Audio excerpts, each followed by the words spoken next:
Hey, this is Derek Murphy. I just arrived in Bali, and after a few challenges with an Airbnb, I got set up. And in a couple of weeks, I'm presenting at a conference for digital nomads about writing books, and specifically about using a nonfiction book to build a product funnel so that you can get more leads and sell an online course or digital product through having a book on Amazon. And I really wanted to do some kind of a case study where I actually finish a book and launch a book and show them how all this funnel stuff can be set up relatively quickly. So I'm going to make a short course, a video series on YouTube about writing a book in a week. And I'm going to kind of go through it myself, also just to get me finished with this project and kind of show you how I do it behind the scenes. Hopefully it'll be kind of valuable for you. So can you write any book in a week? Probably not. There are some people who can do it actually. Writing 8 hours a day, if you write 1,000 words or so, 1,500 words per hour, if you write 8 hours a day, you could feasibly, it is humanly possible to write 10,000 words a day and to get up to like 50K a week. That's humanly possible. Me personally, I'm not that fast at writing, and for a nonfiction book, I have experience with writing books. The first book is always going to take you longer. It's going to seem like more of a challenge to get organized and to get your thoughts down on paper. But because I've been doing this for a while, and because also this particular book is going to be more of a short lead gen book. So lead gen means lead generation, which just means I'm not going to try to write a full, long nonfiction book. What I want is a short, maybe 15,000 to 25,000 word introduction guide, so that actually this is part of a nonfiction funnel where I'm going to have this book, which will be up on Amazon. It'll probably be 99 cents. It might even be perma-free. I'll also give the book away as an opt-in bribe from my website, which is creativity.com. And that will just be the beginning of a funnel, which leads to another more lengthy, more meaty nonfiction book, and finally to maybe a course or something like that. And so this is kind of a shorter book. And one of the interesting things that I'll mention is that in your funnel, it probably looks something like this. So the first step is always going to be motivation, or this is possible. This is actually something I was missing before. I always really focused heavy on, this is how you do the thing. And I've realized that people won't listen to your advice until you've already sold them on the destination. You have to sell them on this is possible, this is what you want, paint the dream, get them excited, and get them to believe that this can happen for them. They have to want to take action before the details even matter, because if they're not paying attention to the details, if they're not willing to put in the work and do the work, they're not going to get any benefit out of it. So that's partially why I'm going to start off with this book, which is a book about mindset and confidence, stuff that I skipped over before because I didn't think it was important. I've realized in the last year, a lot of my content has been around the issue of creative confidence. So I'm going to actually write a little nonfiction book about creative confidence. Part of it's already written. If you look at this document, it's already at like 8,000 words. I'm trying to scroll up so you can see it, but I'm having trouble with that. Hold on a second. Okay, so I've already got a strong start. It's already almost 8,000 words, but this is all just info dump. It's a bunch of quotes, it's a bunch of notes to myself, it's a bunch of crap.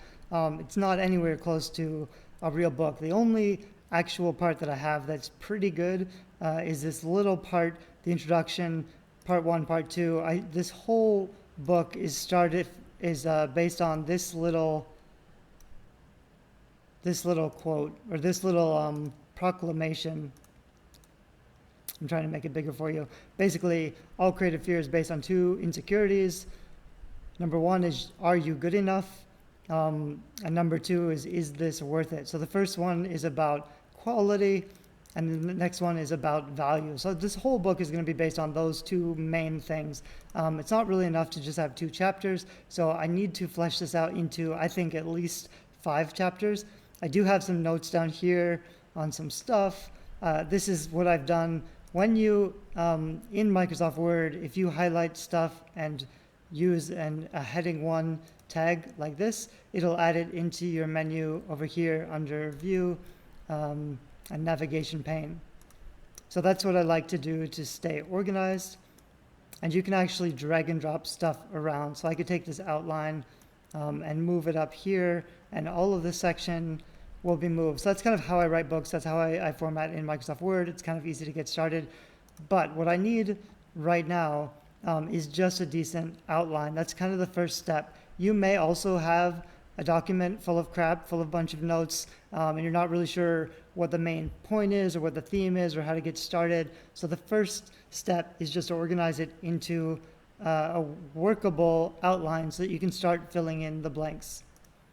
A lot of this particular book, I've already sent out a lot of emails about this topic, and I also have some blog posts that will be fitting. So I actually have a lot of content, maybe like 60 or 70% of this content I think I can find in stuff I've already written. I just have to create the right kind of organization system so I can take all that content and put it together in my outline. So the first part is just structure. So if I structure it well, then I have to find all those pieces and all that research and put it into my outline. And then the next part is just editing and revision. That's why I think I can do it in a week. Like I said, this isn't a super long book. And I'm going to try to finish that in a week. I'll make a video every day with each step in the process. And I'll even try to have it up on Amazon and launch it as a #1 bestseller in that time frame. So I'm going to take a few minutes. I'm going to pause the video and take a few minutes and actually clean this up and finish my outline, and then I'll show you what it looks like.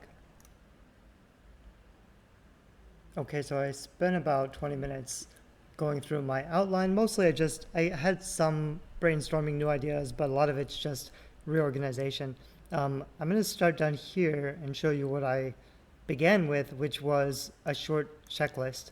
So I wrote some things that I wanted to have in the book. These are things that I think are really important in a good nonfiction book. 5 calls to action. So a call to action is, sign up to my email list or buy my course or whatever.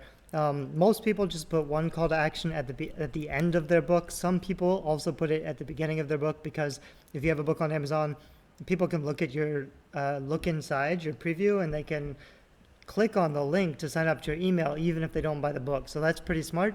But I also think you can have other call to actions throughout the book, and maybe not even the same call to action. Maybe you can have 3 or 4 totally different calls to actions related to each section. So if I end one chapter about one topic and I want to help people overcome that one thing, I could have a short 10-page PDF going into more details about that one thing. So rather than just having one totally general random call to action for an upsell or an opt-in offer at the end of your book, you could have, basically it's a content upgrade. In blogging, we say content upgrade, which means at the end of a blog post, you'd have a specific opt-in just for that blog post. So this is kind of the same thing, where you could have different opt-ins for different sections of the book.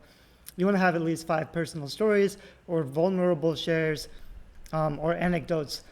Basically, you want them to feel sympathy with you and to care about you as a human being, because you are opening up and being vulnerable and sharing some things that also kind of lets them know that you understand them. It also lets them know that they're not alone. If they're reading it and they identify with your story, it lets them know that there's somebody else out there who gets what they're going through, and maybe they're not wrong. Maybe this is just normal.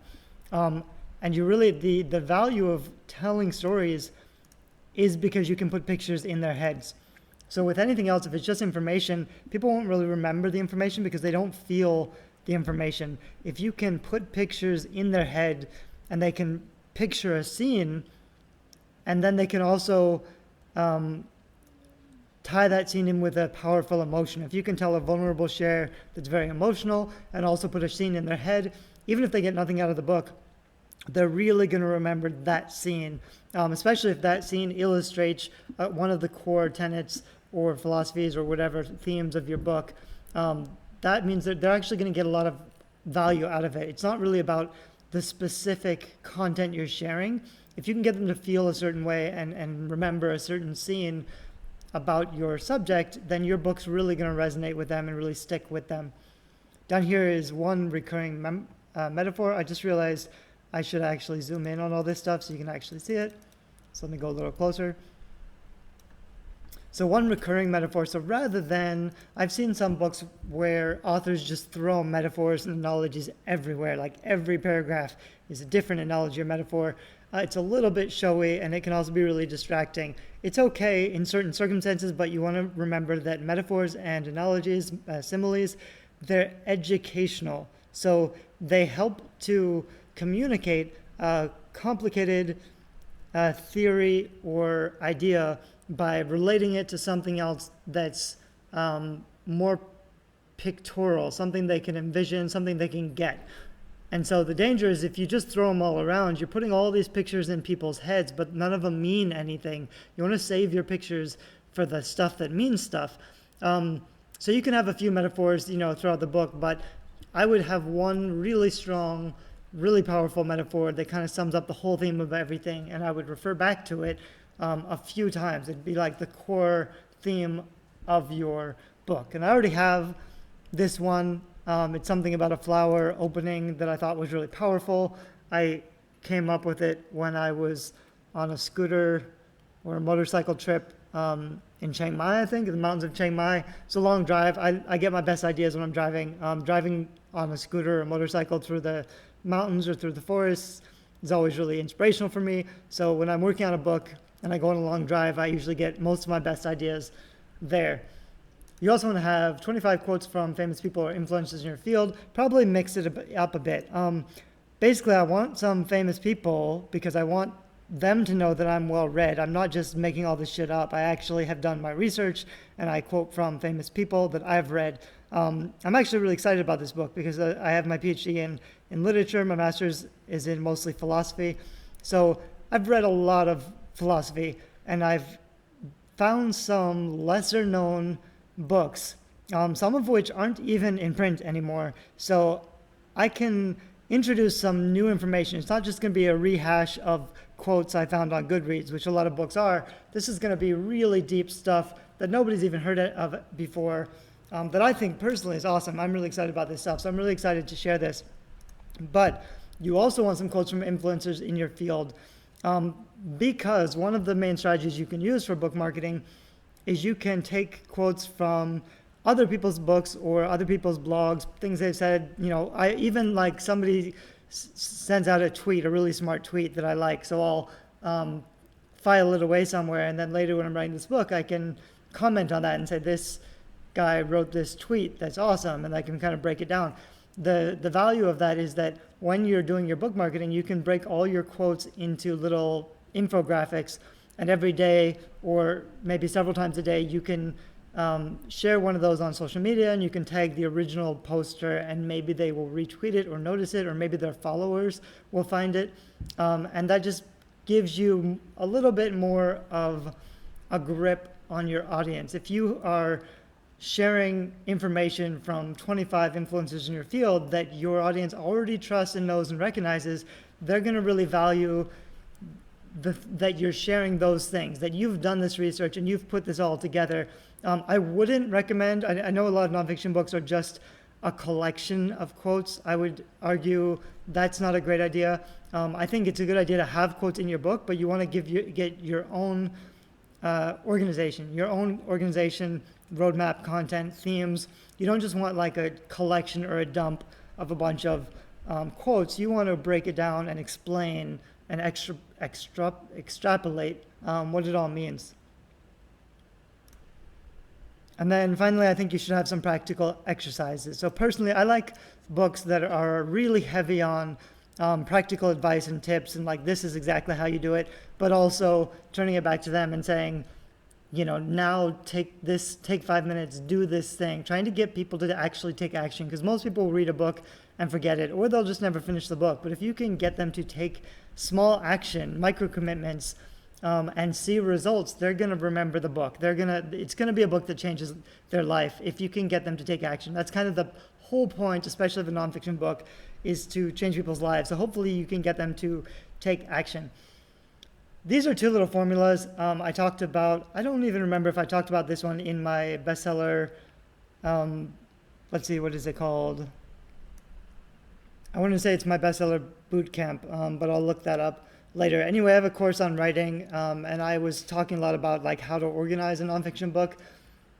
The main one I think I mentioned is Why, What, How, Now, which I read somewhere that's really about blog posts, but I think it works really well for chapters especially as a formula that you can use. So why does this even matter? Why should they care? Why is this a big deal? The what is the details about the topic. The how is how do you actually do the thing. And the now is take action. I think that works really well for chapters or for sections, so I'm going to use that. And the other one I like is opportunity, problem, solution. So here's this new opportunity. This is why it's really exciting.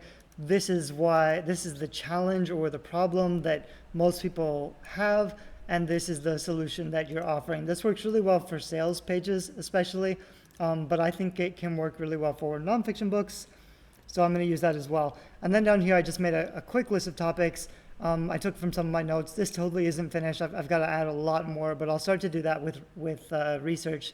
And then I have some of those stories I talked about, and then I have a section on quotes. So this isn't finished. I have a whole different place that's full of quotes, but I'm going to go back, and this is basically a placeholder where I can dump quotes in.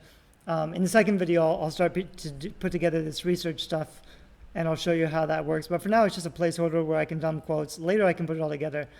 So I have my introduction. I said before, the main thesis of this book is that all creative fear is based on two insecurities. Quality is the first topic, value is the second topic, but I didn't just want to have 2 chapters, so I broke it into actually 10 chapters, but they're going to be pretty short chapters. And then I tried to use this why, what, how, now formula for different chapters for each section. And I haven't totally figured all this stuff out yet, but I started to make some notes. So breaking down this, quality, are you good enough? That one topic, I broke it down into the why, what, how, now, and I'll try to see if I can focus on these different distinguishers for 4 chapters. These are probably going to be short chapters, but the idea is that I can use this organization to break up the book and keep it organized. Then I'll shift into a short introduction on part 2, value, your true worth. And then I'll just do the same thing. So why, what, how, now again.